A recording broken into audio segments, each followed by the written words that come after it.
1787. The maid with the burn on her face and the creepy revenge. Welcome to the chronicle of one of the quietest and coldest acts of revenge ever told in the history of colonial Virginia. Before we turn the first pages, I invite you to share in the comments where you are listening from and at what moment of the day or night. We are curious to know where this story of silence and retribution has echoed across the world. It was the year 1787. The sweltering Virginia heat seemed to press down on the vast land where endless tobacco fields stretched out under the labor of black hands. They, though called free after the Revolution, were still bound by debt and fear. This vast plantation was the empire of the Harrington family, built on the sweat and blood of generations. On a late afternoon, as the blazing sun stained the sky red, a 9-year-old girl stood on a wooden porch. Her small, bare feet trembled on the dusty ground. Before her, her parents lay motionless, their blood soaking into the parched earth, its metallic scent mingling with the acrid smell of dry tobacco leaves. She did not cry.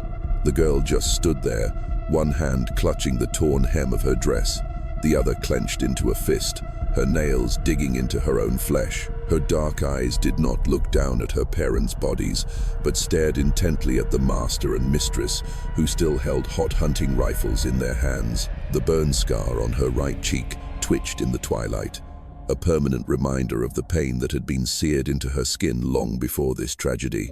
Master Harrington and his wife stood a few paces away, their hunting rifles still radiating heat. He, with a silver-white beard that contrasted with his flushed face, tried to maintain an air of calm, but his cold blue eyes darted between the bodies and the child, unable to find a resting place. His once clean linen coat was now speckled with flecks of blood that would forever haunt his conscience. Beside him, the mistress, in a now stained white silk dress, clutched her rifle. Her manicured fingers gripped the wooden stock. Her high-pinned hair was unnervingly neat amidst the chaos, her breath coming in quick, shallow gasps. The silence stretched on, heavy and suffocating. They had been mistaken. They thought her parents were slaves plotting an uprising, but they were just a poor couple trying to escape the shackles of debt. In their haste and inherent arrogance, they had made a mistake that could never be erased. The girl's dark eyes flashed in the dying light, sharp and unwavering. The burn scar on her cheek seemed to redden, telling its own story of violence and survival, of nights when fire had licked at her shabby wooden cabin and left its permanent mark on her face. She had already experienced too much pain to believe that words could heal anything. She had seen enough to know that apologies meant nothing. Words, no matter how sweet, could not bring back her mother's hand to gently stroke the scar on her cheek. They could not bring back her father's deep laugh as he told her stories of freedom, of a better life he had dreamed of. Around them, other slaves lingered at the edge of the tobacco fields, their faces taut with fear and powerless fury. They said nothing. They couldn't. They knew all too well that silence was the only way to survive, that any sound of protest, a whisper or a cry for justice, could turn those barrels toward them. The girl's shoulders stiffened as the mistress finally stepped forward, her voice trembling as she tried to form practiced words. "It was just a mistake," she whispered, her voice thin and artificial, as if a confession could wash away the blood drying on the ground. She bent down, her shadow falling over the girl, trying to catch her eye. "Come inside. You'll be safe here." Safe. The word echoed hollowly in the air, thick with the smell of tobacco. Safety had been her mother's soft humming as they sat together mending torn clothes, turning scraps of fabric into comfort. Safety had been her father's strong arms as he lifted her onto his shoulders, showing her the stars and telling her they would always guide her. That safety was gone now, buried in the dust with the only two people in the world who had loved her unconditionally. Master Harrington cleared his throat, stepping closer, his shadow engulfing her small frame. His voice was steady, but a tremor lay hidden beneath the feigned composure. "From now on, we will take care of you," he said, as if the words could erase the crime just committed. "You will stay here. You will have everything you need." The girl didn't move, her dark eyes lifted to meet his, her gaze steady and cold. For the first time that afternoon, the powerful man had to look away. It was no longer the gaze of an innocent child. Something inside her had shattered and frozen over the moment the gunshots rang out. A simmering hatred coiled deep in her chest and would never leave her. When they finally brought her into the house, the night seemed to swallow her whole. The large main house was suffocating in its silence. The high walls were lined with oil paintings of Harrington ancestors, their painted eyes looking down on her with scrutiny and contempt. Her bare feet padded across the polished pine floors, every creak echoing in the empty space. The smell of pine and chimney smoke hung heavy in the air, a foreign and oppressive scent. She hated it instantly. That night, they bathed her, scrubbing away the blood and dust until her skin burned under the coarse cloth. They dressed her in a stiff white dress, its lace collar rubbing against the burn scar on her cheek, causing a sharp sting. At the dining table, where silver goblets glittered in the candlelight, they placed a plate of smoked ham and golden cornbread before her. She didn't touch a bite. She sat in silence, her small feet dangling above the polished floor, her eyes fixed on the plates, her face a mask, only the scar seeming to twitch in the flickering light. Across the table, the mistress avoided her gaze entirely, her eyes fixed on her untouched glass of whiskey, while the master drowned himself in spirits, the clink of his silver cup against the table sounding like a slow death knell. In the days that followed, the house operated with an eerie precision, as if the tragedy on the porch had never happened. The mistress tried to teach her to sew, but her posture was always rigid, her voice clipped, as if distance could erase her guilt. The master spoke of atonement, of the chance for a better life, of raising her as one of their own. But even as they dressed her in clean dresses, even as they brought her into the kitchen to observe and learn, they never called her by her real name. To them, she was simply the girl. At night, in the small, damp room behind the kitchen, she would sit by the narrow window, knees pulled to her chest, and look out at the moonlit tobacco fields. The wind rustled through the broad leaves, carrying the chirping of insects and the mournful hoot of a distant owl. In the darkness, she would whisper her parents' names, her voice soft but firm, promising them she would never forget. She would always remember. By the end of the first week, the other slaves on the plantation had learned to avoid her gaze. There was something in those dark, unwavering eyes, coupled with the puckered scar, that made even the bravest men shudder. A sharpness, a terrifying patience, a silent promise of a coming storm. The mistress no longer tried to speak to her. Her guilt had soured into a cold formality. The master, however, continued to watch her, his gaze heavy and wary, as if he could sense the fire of hatred simmering inside the small, silent girl with the ruined face. And so she remained, a ghost gliding through the walls of the great house. Her hands learned the movements of the kitchen, her feet memorized every hidden corner, every creaking floorboard, every locked door. She spoke little, smiled even less, and in the quiet hours of the night, when the world was asleep and the only sound was the wind whispering through the tobacco fields, she repeated her vow like a prayer, that one day they would feel the pain she felt, lose what she had lost, and understand too late what it meant to be utterly alone. The years passed, but time did not wear away the sharp edges of her memory. The girl with the scar on her face grew into a young woman, tall and slender. Her body was shaped by endless days in the kitchen and sleepless nights staring at the damp ceiling of her small room. The house had become her world, a cage decorated with mahogany and quiet wealth. She learned to move through its corridors with a silent precision that unsettled all who caught her shadow. From the beginning, they had decided she must be made useful. The mistress called it an opportunity, as if the word could erase the gunshots that still echoed in her mind. "She's a bright one," the mistress would say to anyone who would listen. "Quick hands, a mind like a sponge." And so the girl was given to the family's old cook, an elderly black woman named Eliza, whose rough hands and sharp tongue often hid a kindness she rarely showed. Eliza taught her everything: how to bake cornbread until it was golden and fragrant, how to smoke pork with hickory until it was rich with flavor, how to create sauces from local herbs, the language of the land that only people like them understood. She learned to grind spices with a mortar and pestle, to marinate meat overnight, and to read the language of fire and smoke. But more importantly, she realized that food could be a weapon, a bit of a poisonous leaf from the forest, a strange mushroom growing behind the barn, could turn a meal into a scythe. By the age of 14, she could cook delicate French dishes like rabbit ragout or spicy Spanish paellas that made the Harringtons' guests marvel. They praised the little girl for her natural talent, never knowing that every dish was practice, every herb an experiment. Her hands were swift, her movements precise, and her memory was perfect. She never needed to be told a recipe twice. She never forgot an ingredient, and she never forgot her vow. In the kitchen, she was a phantom, quiet, efficient, and almost invisible unless she was needed. She worked in silence, her expression unnervously calm, but her dark eyes never stopped watching. She watched the other slaves, the housekeepers, the master and mistress, and the guests who came and went in their silk finery and cloying perfumes. Nothing escaped her notice. She catalogued every detail, every whisper, every furtive glance, like notes written in invisible ink, saved for a future only she could see. To the Harringtons, she became something between a servant and a trophy, a living testament to their twisted charity. "She's family," the mistress would say to her friends over afternoon tea, her voice soft and well-rehearsed. "We've given her everything. She shall want for nothing as long as she is with us." But there were always unspoken rules, sharp as knives. She could stand in the dining room, but never sit at the table. She could prepare lavish meals, but never taste them unless ordered to. She could wear clean dresses, the soft fabric hiding the burn scar on her cheek, but she was never, ever to forget her place.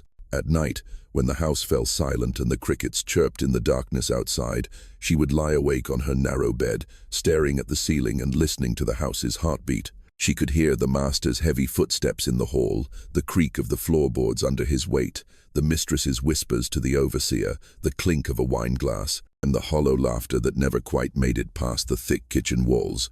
And through it all, she remained silent, her eyes wide open in the dark, cold as a blade. By 16, she had become the heart of the kitchen. Eliza was slowing down, her hands stiffening with age, and she filled the gaps flawlessly. She was up before dawn to light the fire, kneading bread dough in the grey morning light. While the family slept, she would have the strong coffee brewed that could wake the dead and the meat marinating with a precision that would silence the most discerning guests. She moved through the kitchen as if she were born to it. Every step was measured, every movement fluid, her body remembering everything even as her mind wandered to a much darker place. The other slaves whispered about her when they thought she wasn't listening. They whispered about her silence, about the way she moved like a ghost, about how her dark eyes seemed to see right through people, stripping them down to their smallest secrets. They whispered about the burn scar that stretched across her face, a permanent, dark red mark, and about how her expression never changed, no matter what happened. She was a mystery to them, a shadow on the periphery of their lives, and it made them both respectful and uneasy. At dinner, when the Harringtons gathered in the grand dining room, she would move silently between the table and the kitchen, refilling wine glasses, replacing plates, her presence as discreet as the linen tablecloth. She never spoke unless spoken to, never made a sound as she placed the rabbit stew before the master or cleared the plates from the mistress's side. But sometimes, when no one was looking, her gaze would linger a moment too long. On the master as he laughed with his guests, on the mistress as she cast a furtive glance at the overseer, and on the family portraits that hung on the walls, their painted eyes looking down on her like judging phantoms. The guests noticed it too, though they never said anything. Some were unnerved by her steady gaze, as if they could feel a cold draft emanating from her. Others were completely oblivious, too absorbed in their own reflections in the silver goblets. But the servants saw everything. They saw the way her eyes lingered, the way her hands tightened ever so slightly on the edge of a silver tray, the way her face never cracked, and they whispered all the more. By 17, she was no longer merely a servant. She was the one the mistress trusted with the menus for every party, the one the master called for whenever an important guest needed to be impressed. She held the keys to the spice cabinet and the storeroom, had authority over the other slaves and kitchen staff, and commanded the silent respect of everyone who worked under that great roof. But with that respect came a fear, the kind that grows in the dark, quiet and heavy. Despite her perfect obedience, there was something about her that no one could name but everyone could feel. It was in the way she stood tall and still, her apron always clean, her hair pulled back neatly, her eyes sharp as knives. It was in the way she never flinched when the master raised his voice, in the way she never smiled at the mistress's small kindnesses, and in the way her silence carried more weight than 1,000 words. And yet, in the kitchen, amidst the familiar rhythm of work, she found a strange peace. The steady chop of a knife through vegetables, the sizzle of meat in a hot cast-iron skillet, the slow, patient stirring of sauces that required time and attention. They had become a language she understood better than any spoken word. She did not need to speak to be heard here. The kitchen listened to her, and in its low hum, she had built walls high enough to keep the world out. But even in those moments when the scent of garlic and rosemary filled the space, and the mansion above seemed a world away, the memories never slept. They came in flashes: her father's voice, her mother's smile, the crack of the gunshot, and the salty taste of dust as she fell to the ground. She carried it all with her, a steady, silent weight that had forged her into something sharp and unbreakable. By 18, the transformation was complete. The frightened child who had stood barefoot on the porch, staring at her parents' bodies, was gone. In her place was a young woman honed by silence and survival, her face an unreadable mask, her dark eyes bright and watchful. The master and mistress now called her family, praised her as their pride, their living atonement. But deep in the quiet of the kitchen, with her hands stained by herbs from hours of work and a mind sharper than the knife she kept honed to perfection, she knew the truth. She was not theirs, she never had been, and she would never forget it. In her mid-20 seconds, the girl with the scarred face had become the silent shadow that held the entire mansion together. Years of obedience, silence, and an almost frightening discipline had turned her into someone the Harringtons relied upon without a second thought. She no longer worked just in the kitchen. She managed the entire household, her authority extending to the maids, the gardeners, and the stable boys. Her footsteps made no sound in the wide corridors, but her presence carried an invisible weight. With a single glance, she could have a room cleaned, a meal prepared, or a fire roaring in the drawing room before the master even thought to ask. She was the perfect servant, a model of silent gratitude and loyalty. Her apron was always crisp and white, her dark hair pulled back in a severe bun, not a single strand out of place. She spoke softly when addressed, answered with quiet efficiency, and always bowed her head at a compliment. To the Harringtons, she was living proof of their generosity, of their atonement. They boasted about her to guests, calling her our girl, and said she was the backbone of the house. In response, she would only smile, a gentle, polite curve of her lips that revealed nothing and promised even less. But beneath that calm exterior, her silence had been forged into something sharp. She carried the memory of that fateful afternoon like a burn, not just on her face, but seared into her very bones, a wound that never healed, no matter how many years passed. When the house was filled with laughter during parties, when the silver goblets clinked and the fiddles sang through the great rooms, her eyes would linger just a second too long on the family portraits lining the walls. The frozen smiles of wealth and power looked down on her. They never noticed. They never saw. By day, she moved with a quiet authority, her hands steady, her voice calm. She knew the rhythm of this house better than anyone. She anticipated every need before it was spoken, managed the other slaves with precision, and kept the entire mansion running so smoothly that the master and mistress barely noticed her existence, except to marvel occasionally at how flawlessly everything worked under her supervision. But at night, when the lamps were extinguished and the mansion slept, the perfect servant became someone else entirely. She would walk barefoot through the empty corridors, her steps impossibly light on the polished wood, the flicker of a single candle dancing across the scar on her face. Her fingers would trail lightly along the edges of the portraits. The patriarch with his steel eyes, the matriarch with her fine pearls, their sons and daughters frozen in painted youth. And then she would whisper to herself, the quiet words dissolving into the silence like smoke. She spoke of the past, of the blood that had soaked the earth outside, and of the promises made in darkness that she would keep. In the kitchen, her knives waited. She kept them sharp, blades of steel honed to perfection. The hiss of metal on whetstone filled the quiet room each night, a slow, deliberate sound. Her dark eyes glinted in the dim light of an oil lamp. To anyone else, it might have been devotion to her craft, the mark of a dedicated cook. But for her, it was a ritual, a prayer forged in steel, a quiet reminder that patience itself was the sharpest blade of all. The other slaves watched her with a mixture of awe and weariness. To them, she was untouchable, a figure both fearsome and admirable. She never raised her voice, never lost her temper, yet there was something in her gaze that made even the most defiant servant bow their head and step aside. They whispered about her behind her back, about the way her eyes seemed to see through every lie, about how her scarred face never changed, no matter the chaos around her. Some said she was blessed, others swore she was cursed, but they all knew it was best to stay out of her way. To the Harringtons, she remained an enigma. They thought they knew her.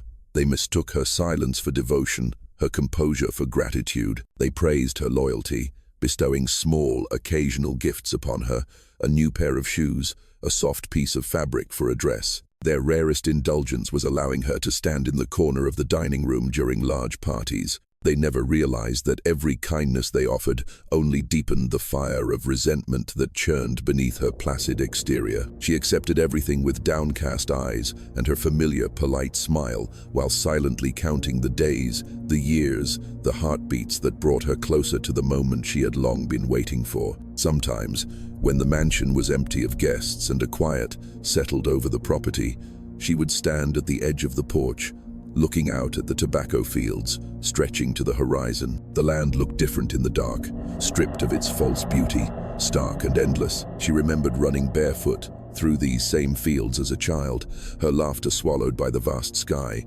before the gunshots came and turned everything to silence. Out there, in the heavy quiet of the night, she could almost hear their voices on the wind, her mother's soft humming, her father's deep laugh, carried on the night air. But she didn't cry. She never cried anymore. The small, trembling girl had been replaced by a woman of quiet calculation. She understood the power of patience and the sharpness of silence. Every day, she wore her perfect mask, the polite smile, the soft voice, the careful obedience, and every night, she took it off in the quiet of the kitchen, where the knives gleamed like silver secrets and the walls seemed to remember everything. The Harringtons never suspected her loyalty. Why would they? She never gave them a reason to. She ran their house flawlessly, kept their sordid secrets, and tended to their every need with the grace of someone born to serve. When friends visited, they would boast of her skill, her silence, her loyalty. She's family, they would say, their voices warm with pride, never realizing that to her, the word meant nothing. Her family had been buried in the earth years ago, under a sunset and the crack of a gun. In the rare moments she allowed herself to imagine a future, it was never one built on escape. She did not dream of leaving the mansion or running to a distant city where no one knew her name. No, her dreams were quieter, sharper. She dreamed of a balancing of the scales, of the slow, calculated collapse of the life they had built on the bones of her family. She dreamed of the day their laughter would die, their voices would fall silent, and this house would be as empty and cold as her own heart. And so the days turned into nights, and the nights into years, and she waited. She learned every corner of the mansion, every creaking floorboard, every secret tucked behind heavy doors. She memorized the family's habits, when they ate, when they slept, when they left the house unattended. She mapped their lives with the precision of someone who had nothing left to lose but time. Her patience was as sharp and steady as the blade she honed each night in the darkness. By the time her 26th birthday passed unnoticed, the transformation was complete. She was no longer the broken, silent girl they had taken in. She was something else now, a woman sharpened by grief and forged by years of quiet observation. On the surface, she was still the perfect servant, grateful and loyal, with a gentle smile and a steady voice. But underneath, in the quiet hours, when the mansion slept and the moonlight streamed through the kitchen window, her dark eyes glinted with a cold and certain resolve.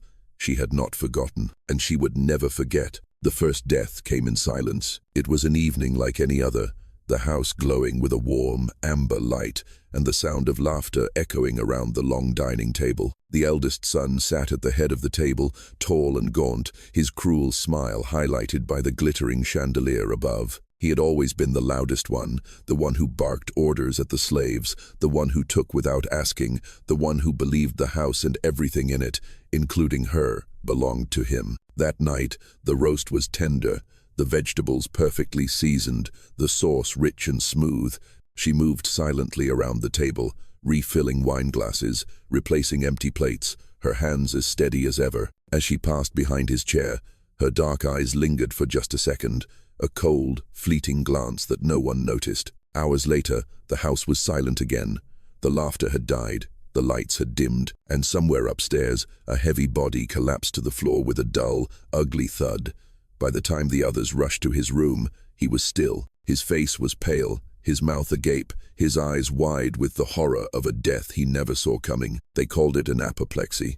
They summoned the doctor, whispering of a sudden seizure, a weak heart, an unlucky fate. Master Harrington paced the halls in silence, his boots thudding heavily on the polished floors. The mistress clutched her crucifix with trembling fingers, her sharp voice breaking as she gave orders no one dared to disobey. The slaves moved in silence, furtively making the sign of the cross when they thought no one was looking. But she did not stop. Every morning, she rose before the sun, her routine unbroken. The fire was lit, the bread dough was kneaded, and the meals were prepared with the same care, the same flawless precision. She hummed softly as she worked, a low, mournful tune that echoed through the quiet halls, steady and unnervingly serene. And as she moved through the house, as she watched their fear grow thicker and heavier, she knew this was only the beginning. Death, she believed, was a dish best served slowly, seasoned with patience. The house was no longer a home. What had once been a bastion of rigid order and family pride had begun to rot from the inside, though no one dared to name the sickness. Weeks had passed since the first death, and now fear had settled over the mansion like an invisible fog. It clung to the walls, soaked into the air, and seeped into the quietest corners. The mirrors were the first to go. One morning, without explanation, the mistress ordered all the servants to cover every mirror in the house with black cloth, muttering about ill omens and restless spirits. Soon, every reflective surface in the house was shrouded, the black cloths hanging like silent warnings. The slaves whispered among themselves, making the sign of the cross whenever they passed a covered mirror. But she said nothing. She simply moved through the house with her calm precision, her dark eyes sharp and unblinking, taking note of every sign of the coming collapse. By the second month, the candles began to burn through the night. Every hallway, every room was lit with the faint, flickering glow of dozens of tapers. Wax pooled on the floors, the air grew thick with the smell of smoke and melting wax, heavy and oppressive. The Harringtons said it was to keep the darkness at bay, though they couldn't explain why the darkness terrified them so. At night, the house hummed with a low, simmering anxiety. Every creak of the floorboards was amplified, every shadow stretched long and distorted on the flickering walls. And then the weeping began. It started with the daughter, a girl of 17, who began to wake in the night, her sobs echoing through the halls. At first, the family dismissed it as grief, but soon others began to hear things. Low voices whispering just behind the walls, footsteps where no one should be, a soft, ghostly laugh that vanished the moment anyone worked up the courage to investigate. Fear twisted its way through the house until even the bravest slaves refused to enter certain rooms after sundown. One by one, the family members began to fall ill. It was subtle at first, a fever here, a headache there, but the sickness spread like a toxic phantom across the plantation. Their skin grew clammy, their eyes sunken, and uncontrollable tremors ran through their once steady hands. The doctor came and went, his visits growing more frequent, but never fruitful. He spoke of stress, of miasma from the swamp, of things he could not explain, and left with his pockets full of gold and the sour stench of fear clinging to him. The daughter was the first to have a seizure, her body locked up in the middle of a warm afternoon as the family ate in suffocating silence. She collapsed to the floor, foam frothing at her lips, her limbs jerking as the room erupted in screams. They carried her upstairs, her body slick with sweat, her breath shallow and ragged. The master bellowed orders, the mistress clutched her crucifix, and the slaves scurried back and forth. Their fear was so thick it made the air heavy and hard to breathe. And through it all, she remained calm. She moved silently, her apron still pristine, her steps unhurried. She brought cool cloths for fevered brows, bowls of herbal tea that went untouched, and murmured prayers that soothed no one but seemed to keep the room from completely falling apart. She was everywhere and nowhere at once, a phantom in a servant's form, her presence steady, her dark eyes unblinking as she watched the house crumble. By the fourth month, the hallucinations took hold. The mistress swore she saw her dead son standing in the hallway, his face pale and his eyes empty, watching her from the foot of the stairs. She screamed until she was hoarse, then locked herself in her room, refusing to come out unless she thought no one was looking. The youngest son swore he heard whispers in the walls, voices calling his name in the dead of night. Even Master Harrington, who had once ruled the house with an iron fist, grew pale and jumpy, startled by shadows, his confidence rotting away piece by piece. The slaves moved through their days like ghosts. Their faces were drawn, their hands trembling as they tried to keep the house running under the weight of the fear. Some begged to leave, but the mistress wouldn't allow it, insisting they needed everyone close, that the sickness and the shadows would follow anyone who dared to leave. And so they stayed, imprisoned by fear, their whispers growing quieter with each passing day. At night, the house seemed to breathe differently. The flickering candlelight made the halls seem alive, the shadows bending and writhing on the walls like restless spirits. A distant weeping would filter through the thick walls, sometimes soft and mournful, sometimes sharp and raw. Doors would creak open and shut on their own. Footsteps echoed down empty corridors, and the smell of sickness mingled with the acrid scent of wax and smoke until the very air tasted of decay. And through it all, she moved in silence. She walked the halls with a steady, even pace, her face a mask, her dark eyes glinting in the dim light as she passed the rooms where the Harringtons lay. Their bodies shivered with fever, their lips cracked with thirst. She brought them bowls of water, clean cloths, and trays of carefully prepared food they no longer had the strength to eat. She spoke softly when she had to, her voice smooth and even, the same calm tone that had lulled them into believing she was nothing more than a devoted servant. But when their eyes were closed, when their bodies were still, and the house fell into that heavy, suffocating quiet, her gaze would harden. She would linger in the doorways, her hand resting lightly on the wooden frame, her unblinking eyes taking in their suffering. She watched them beg for mercy in raw, broken voices, watched them clutch at each other in the delirium of their hallucinations, watched them tremble and whisper apologies to ghosts who would never answer. No one noticed her terrifying stillness. No one saw the cold satisfaction in her eyes as the sickness deepened, as the fear tightened around the house like a noose. They were too lost in their own terror, too blinded by the shadows, dancing in every corner. In the quiet of the kitchen, when the mansion was asleep and the candles had burned low, she would sharpen her knives. The hiss of metal on whetstone echoed softly through the empty halls. It was a sound no one questioned anymore, just another whisper in a house already full of them. She worked slowly, methodically, her hands steady, her breathing even. The rhythmic scrape of metal was as precise as a heartbeat, cold and unforgiving. By the 6th month, the mansion was unrecognizable. The gardens outside were overgrown with weeds that snaked through the once manicured hedges.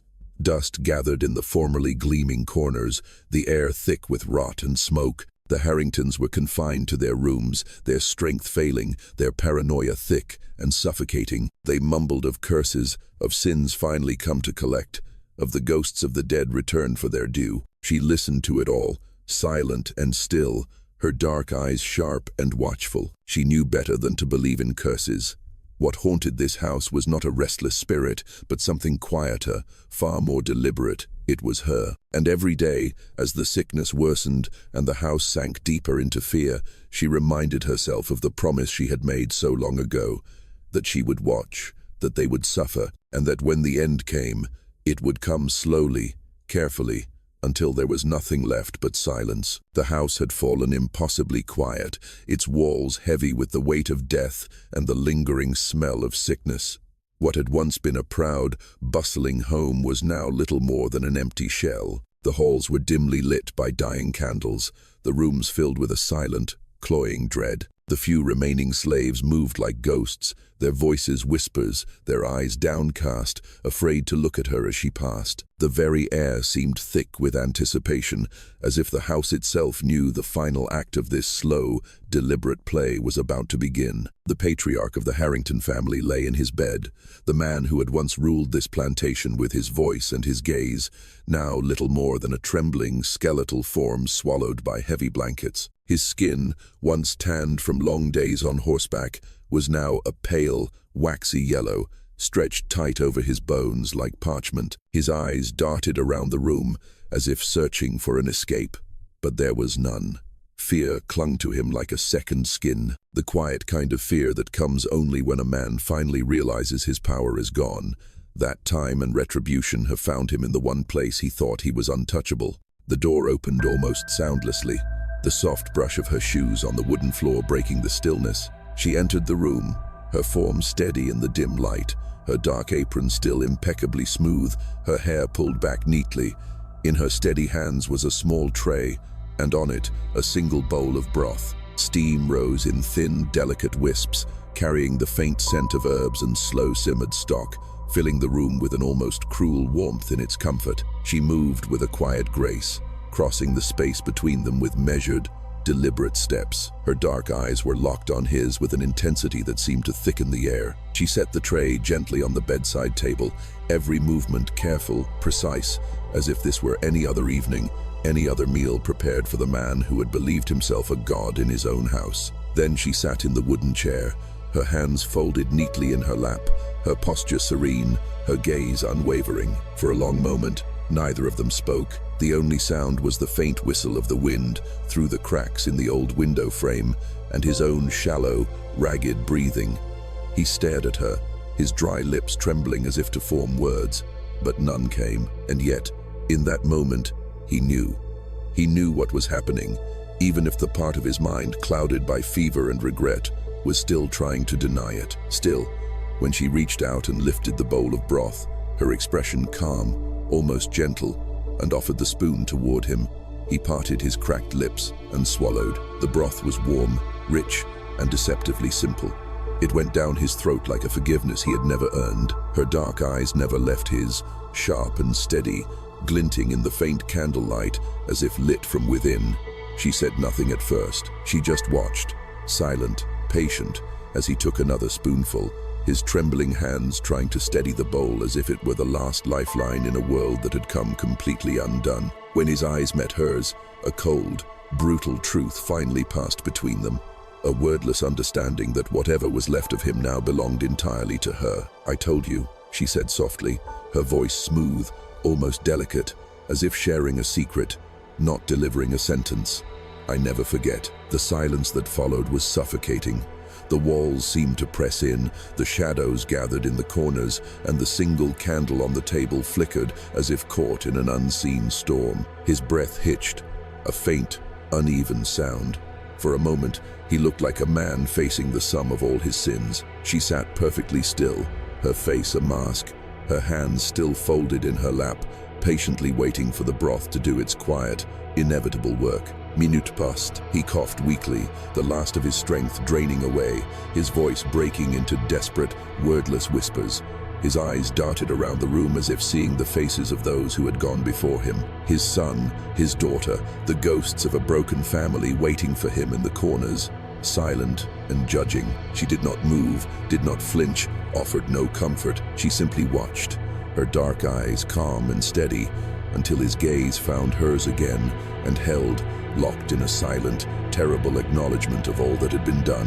When the bowl slipped from his trembling hands and clattered softly onto the wooden floor, she didn't look down. She only leaned forward slightly, just enough for her shadow to fall across his gaunt face, and whispered once more, almost tenderly, "I told you." His lips moved again, as if to say her name, but whatever sound he might have made died in his throat. His chest rose and fell in one last, ragged breath, and then the room was still. The candle flickered, its flame dancing for a moment before steadying, and in that stillness, the very weight of the house seemed to shift. Somewhere in the distance, a door creaked shut on its own, and the silence that followed was absolute, suffocating in its completeness. She sat there for a long time, her posture still straight, her face serene, the dim light casting her shadow long and thin against the wall.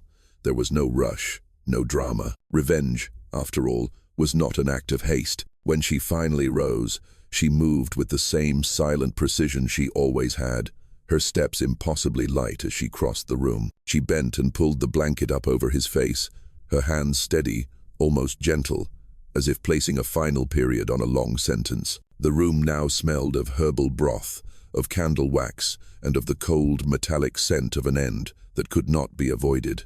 She paused in the doorway, her hand resting lightly on the wooden frame, her eyes sweeping over the room one last time. Then she turned and walked away, her form swallowed by the dim light of the hall, her footsteps even, the silence unbroken. This house, once filled with the laughter and voices of those who believed themselves eternal, was now quiet, left with only echoes and memories, and the steady presence of a woman who never forgot, who had waited for this moment with the patience of stone. Downstairs, the kitchen waited. The knives gleamed faintly in the low light, the scent of herbs still lingering in the air.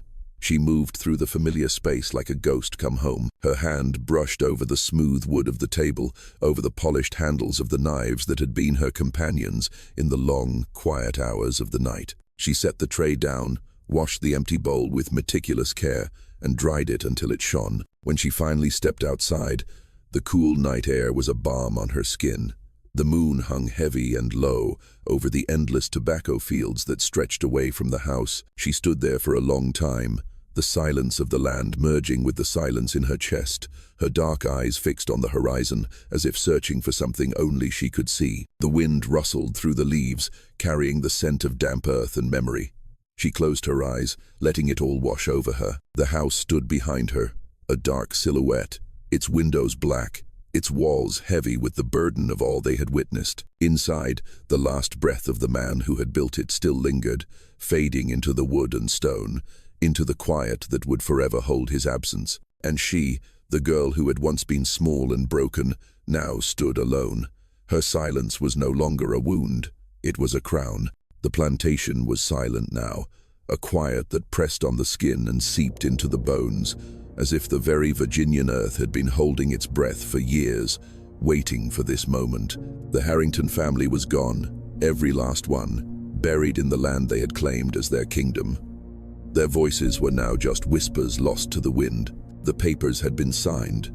A grasping lawyer had finalized the legalities without contest.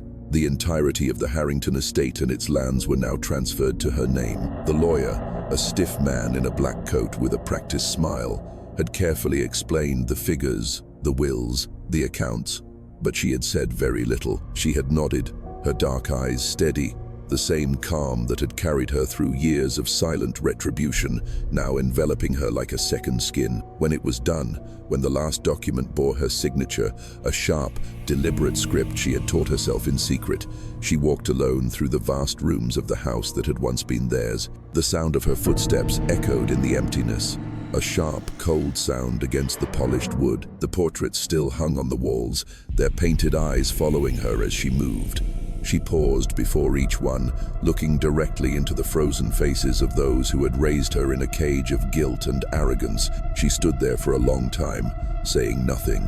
Then she turned away, her steps slow and deliberate, her silence as heavy as the house itself. The remaining slaves avoided her eyes. They had been there for all of it, had seen the family grow sick and pale and afraid, had heard the whispered prayers in the corners of the night as the walls creaked and the candles burned down. Now, they made the sign of the cross whenever she passed.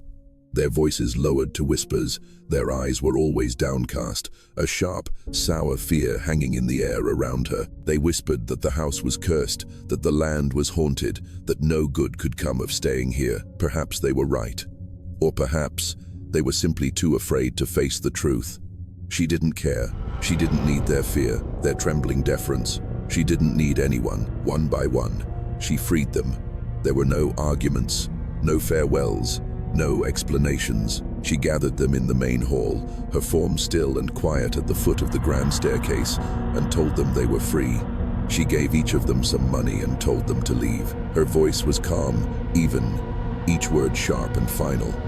They stared at her for a moment, wide-eyed and silent, before doing as she said. Some left quickly, clutching their few possessions, their steps hurrying as they crossed the threshold for the last time. Others lingered a moment longer, their faces pale, their lips moving in silent prayers before they turned and walked away, their shadows long in the fading light. When the last one was gone, when the house was truly empty, she closed the heavy doors herself and turned the key in the lock. The click of the mechanism echoed through the empty rooms, a final, hollow note that seemed to settle into the bones of the house. She stood there for a moment, her hand resting on the door frame, her dark eyes tracing the familiar lines of the hall, the staircase, the high ceilings that had sheltered her since childhood. It was hers now, every board, every stone, every acre of tobacco that stretched to the horizon like a promise.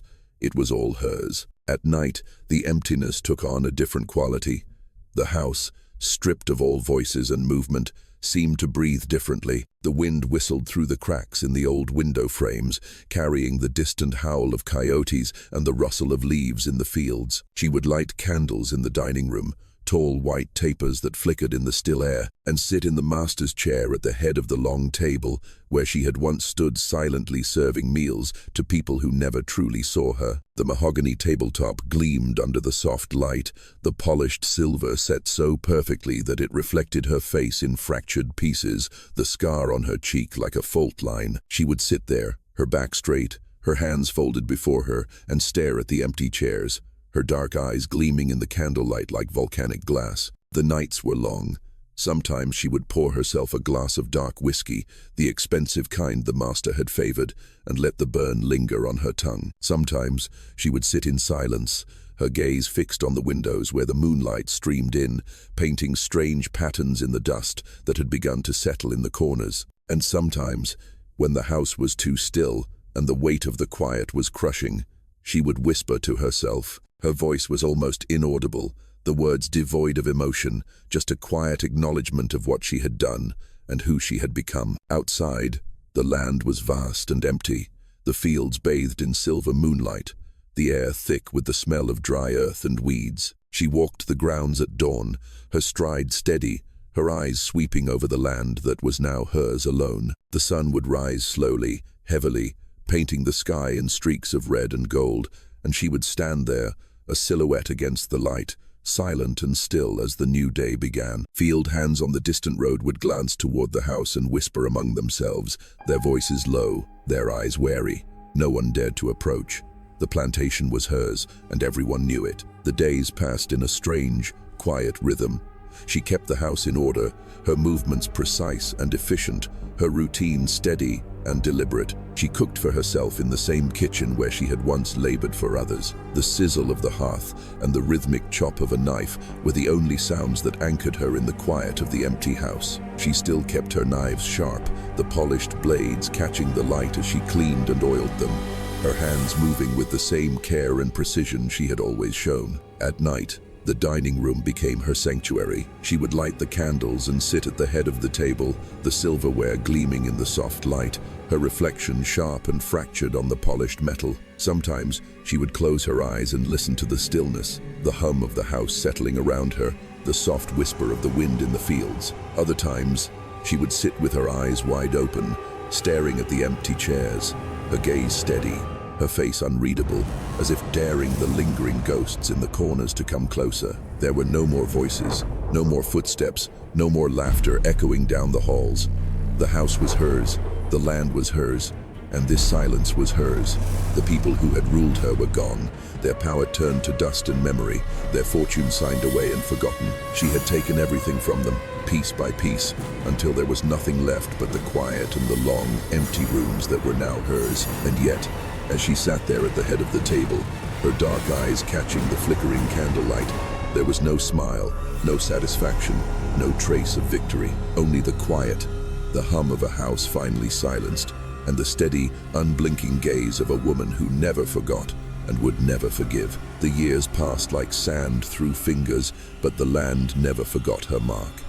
Under her steady hand, the plantation changed. What had once been a vast stretch of tobacco grew into an empire of tobacco and corn, its fields stretching farther than the eye could see, its yields growing until the nearby town spoke of her wealth in hushed, respectful tones. She never boasted, never raised her voice, never demanded recognition. She didn't have to. Her presence was enough. When she rode into town, dressed in simple dark fabrics and well-polished boots, the street seemed to fall quiet. Men tipped their hats, women inclined their heads, and children whispered behind their mothers' skirts. They called her the Silent Mistress, a title that clung to her like a second skin. Her wealth grew like a wildfire, but her habits never changed. She still rose before the sun, walking the grounds in the grey light of dawn. Her sharp eyes scanned the fields with the precision of someone who had once memorized this land in silence. She spoke little to the foremen and free laborers who now worked her land, but they followed her orders without question. She paid them fairly, always on time, but her authority was absolute. It was not built on cruelty, but on an unshakable certainty that she had earned everything she possessed. They feared her in the quiet way one fears a coming storm, not for what she said, but for what she didn't have to. In town, her name carried weight. The banks extended her credit without hesitation. The merchants vied for her business, and the men who had once looked down on her now spoke of her with a wary respect. She never attended their gatherings, never danced at their festivals, or took tea in their fine drawing rooms. She preferred the solitude of her land, with the vast Virginia sky above and the steady pulse of the earth beneath her feet. Still, they speculated about her endlessly, whispering stories of the orphan slave girl the Harringtons had taken in, who had somehow inherited everything when they had all, one by one, passed away. Some said she was blessed by God. Others swore she was cursed, that the house was haunted, and that her silence was the mark of something unnatural. She never corrected their rumors. She never gave them anything to hold on to. Inside the house, the rooms remained as they had been the day the last of them died.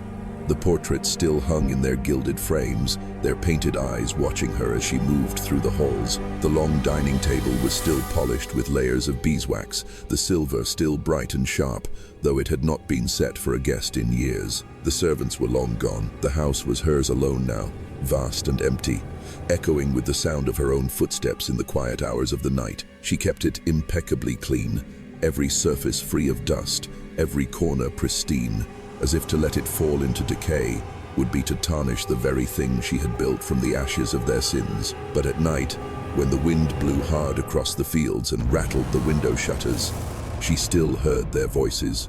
Her parents, their voices came on the air, thin as smoke, but sharp enough to cut through the stillness of the house. Sometimes it was her mother's gentle humming, the same tune she had sung by the fire in their small cabin, her voice warm and alive. Sometimes it was her father's deep laugh, the sound of safety and protection echoing softly in the corners. And sometimes, when the night was darkest and the wind howled outside the windows, they would call her name, their voices strong and clear, pulling her back to that afternoon on the porch where it had all begun. She never answered. She would stand in the middle of the empty dining room, her bare feet cold on the polished wood, her dark eyes focused on nothing and everything, and listen until the wind died down. Then, with slow, deliberate steps, she would pour herself a glass of dark whiskey, the same kind the patriarch had favored, and take her seat at the head of the table. The candlelight would catch the sharp line of the scar on her face, the puckered, frozen half of a face that time had never softened, and reflect her in fractured pieces in the silver. The town never saw that side of her. To them, she was untouchable, elegant in her simplicity, serene in her silence. They saw the wealth, the vast plantation, and the quiet power that came from a woman who owed no one anything. They did not see the long nights she spent in silence, the way the house seemed to hum with the memories it held, and the way her eyes gleamed in the flickering candlelight, like a blade so sharp it could be nothing but dangerous. Every year, on the anniversary of that night, when the sun sank low and the sky turned the color of old bruises, she would walk the grounds alone. Her hands would brush against the tall grasses, her boots stirring the dry dust. She would stop at the small rise where the Harrington family graves lay, the stone markers clean and white, the ground around them carefully tended. She never spoke, never lingered long, but her presence was enough. It was a silent acknowledgement, not of forgiveness, but of something colder, sharper, a reminder to herself that she had kept her promise, that she had taken everything from them until there was nothing left to take. The plantation thrived with each passing year. The fields of tobacco and corn yielded bountiful harvests, and the money flowed steadily into her accounts. Men came with offers, with business propositions, with partnerships, and with marriage proposals whispered in careful tones. But she refused them all with the same polite, calm finality. She needed no one. She trusted no one. This land, this house, this silence, they were hers, and they were enough. But in the quiet hours, when the wind rose and the sky stretched black and endless over the fields, the weight of it all would settle in her chest. She would sit alone in the dining room, the whiskey glass held loosely in her hand, her posture perfect, her face frozen in the same expression it had worn the night her childhood ended, calm, sharp, and brutally cold. She would raise the glass in a silent toast, to no one and nothing, to the ghosts in the corners, to the voices on the wind, to the girl she had been, and to the woman she had become. There were moments, rare and fleeting, when her dark eyes seemed to soften, when the sharp edges blurred for a single breath, and she would imagine what life might have been if that afternoon had never happened. A small cabin by the fields, her parents alive and well, laughter filling the air instead of this silence. But the thought never lasted.